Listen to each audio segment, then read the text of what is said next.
আসসালামু আলাইকুম রহমতুল্লাহি ওবরকাতুহু।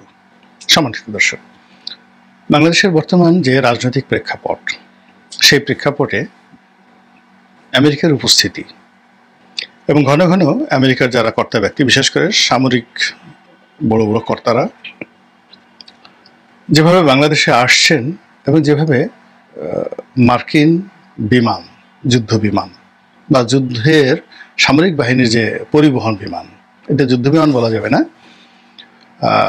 মার্কিন যুক্তরাষ্ট্রের সেনাবাহিনীর অধীন যে সকল কার্গো বিমান রয়েছে, এরকম একটা কার্গো বিমান, বেশ বড়সড় কার্গো বিমান, সেই বিমানে করে একজন ঊর্ধ্বতন কর্মকর্তা বাংলাদেশে এসেছেন এবং তার আগমন, সেই বিমান এবং বিমানের মধ্যে কি কি আছে, এগুলো নিয়ে নানা রকম কথাবার্তা হচ্ছে। মার্কিন যুক্তরাষ্ট্রের সরকারের যারা দক্ষিণ এশিয়া বিষয় দেখেন, যারা যুদ্ধ এবং অর্থনীতি এই বিষয়গুলো দেখেন এবং আন্তর্জাতিক রাজনীতিতে যারা মাস্টার মাইন্ড, এরকম অনেক নেতা, মার্কিন সরকারের অনেক নেতা যারা একই সঙ্গে রিপাবলিকান যে দল ডোনাল্ড ট্রাম্পের, সেই দলের নেতা এবং একই সঙ্গে এখন সরকারের কর্তা, এবং একই সঙ্গে মার্কিন যুক্তরাষ্ট্রের যে সিভিল সার্ভিস, মিলিটারি সার্ভিস, সেই সার্ভিসের কর্তা ব্যক্তিরা খুব ঘন ঘন গোপনে প্রকাশ্যে বাংলাদেশে আসা যাওয়া করছেন। এগুলো নিয়ে আমাদের মধ্যে নিদারুণ বিতর্ক তৈরি হয়েছে, আতঙ্ক তৈরি হয়েছে। জনগণ অনেকে বুঝছেন কিন্তু বলতে পারছেন না, অনেকে আমরা একেবারে বুঝতেই পারছি না আসলে কি হচ্ছে। আবার বেশিরভাগ মানুষ তারা নিজেদের পেটের জন্য, জীবন জীবিকার জন্য এতটা ব্যস্ত, কে বাংলাদেশে এলো কে গেল এগুলো নিয়ে চিন্তা করার সময় তাদের নেই। রিক্সা চালাতে হবে, ঠেলাগাড়ি চালাতে হবে, ফসল বুনতে হবে, চাকরির জন্য ঘুরতে হবে, চাকরি চলে গেছে আবার চাকরি পেতে হবে, ব্যবসা বাণিজ্য লাটে উঠেছে, ব্যাংক থেকে চিঠি আসছে, আয়কর থেকে চিঠি আসছে, জীবন রীতিমতো হারাম হয়ে গেছে লক্ষ লক্ষ কোটি কোটি মানুষের। যারা সারা জীবন ভিক্ষা দিতেন এখন তারা ভিক্ষা করার কথা বলছেন। যাদের কোম্পানিতে ৩,০০০, ৪,০০০, ৫,০০০, ১০,০০০ লোক চাকরি করতো, এরকম অনেক লোক গত ৭ মাসে রীতিমতো ভিক্ষুকে পরিণত হয়েছেন। সেই অবস্থায় আমেরিকা থেকে কে এলো বা না এলো এগুলো নিয়ে অন্তত তাদের চিন্তা করা সাজেও না, তারা এই কাজগুলো করছেন না। ফলে আমাদের যে দিব্য দৃষ্টি, দিনের বেলায় আমরা যা কিছু দেখি, এই দিব্য দৃষ্টি এমন অন্ধকারের মধ্যে পড়ে গেছে, ঘোর অমানুষের অন্ধকারের মধ্যে। আমরা ঠিক ১ ফুট বা ১ ফিট যে দূরত্ব, সেই দূরত্বে আসলে কি হচ্ছে এটা নিয়ে দেখতে পাচ্ছি না, ভাবতে পারছি না, কল্পনাও করতে পারছি না। কিন্তু তলে তলে এরকম যখন একটা অবস্থা তৈরি হয়, ঠিক সেখানেই ভীষণ রকম, মানে যেখানে অন্ধকার আছে সেখানে ভূত আছে, যেখানে অন্ধকার আছে সেখানে সাপ আছে, পোকামাকড় আছে, কীটপতঙ্গ আছে এবং নানা রকম বিপদ এবং বিপত্তি আছে। তা আমাদের যে এই যে দিব্য দৃষ্টি আমরা দেখতে পাচ্ছি না, আমাদের সংবাদপত্র দেখতে পাচ্ছে না, আমাদের টেলিভিশনগুলো দেখতে পাচ্ছে না, এবং এখানে সংবাদপত্র এবং টেলিভিশন এবং অন্যান্য যে সকল প্রচার মাধ্যম,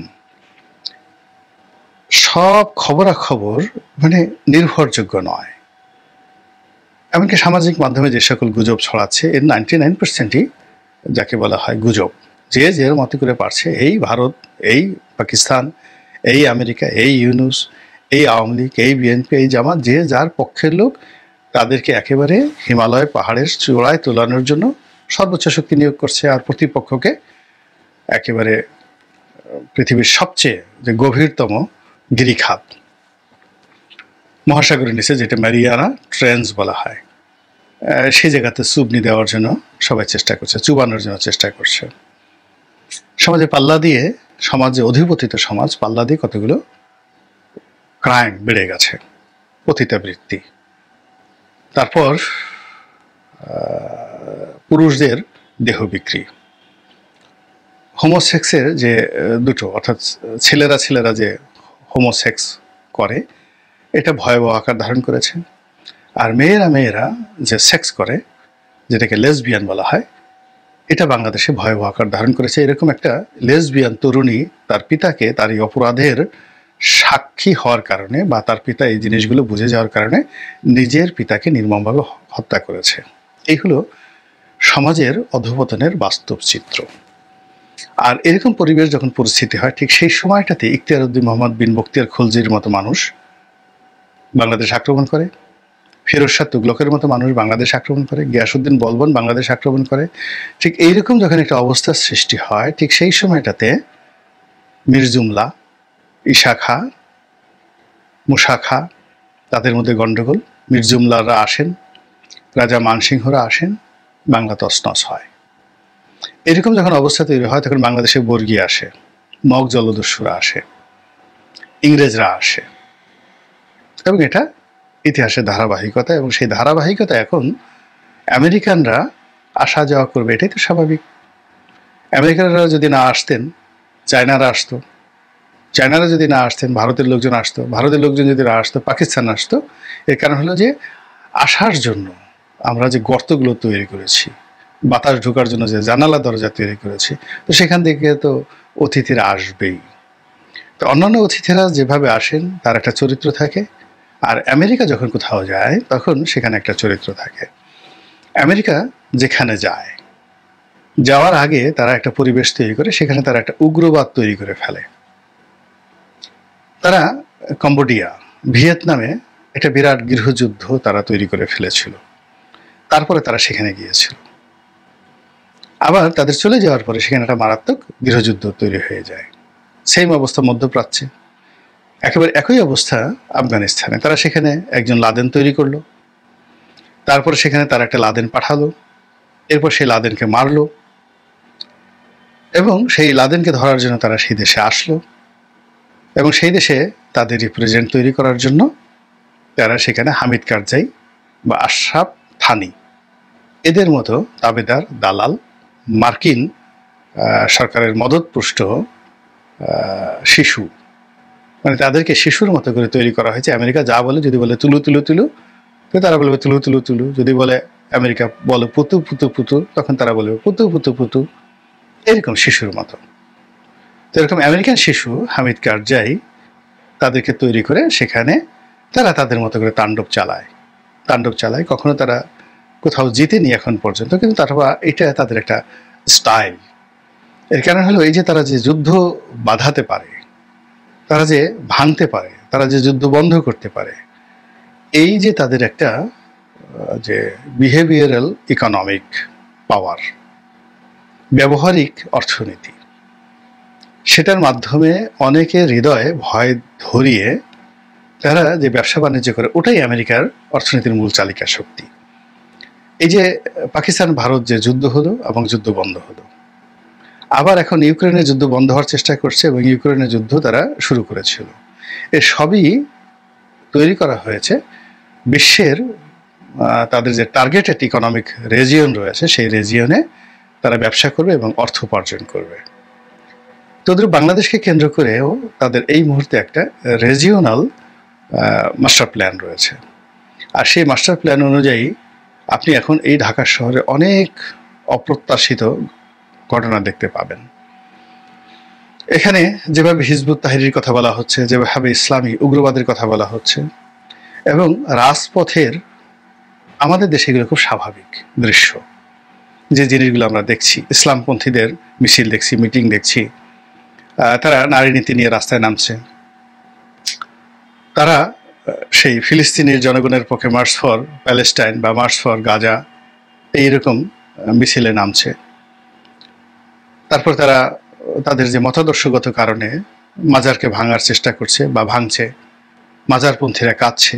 তো এই ঘটনা কিন্তু বাংলাদেশে সবসময় ঘটে, কিন্তু এই ঘটনাগুলোকে ধারণ করে পশ্চিমা মিডিয়া যে অপপ্রচার চালাচ্ছে, সেই অপপ্রচার আমরা বাংলাদেশে বসে বললাম ওই যে আমাদের দিব্য দৃষ্টি নেই, আমরা এখানে বসে দেখছিও না, বুঝছিও না, চিন্তাও করছি না। কিন্তু যারা পশ্চিমে থাকেন বাঙালি বা বাংলাদেশ নিয়ে যারা চিন্তা করেন, তাদের নিদ্রা ঠিক হারাম হয়ে গেছে।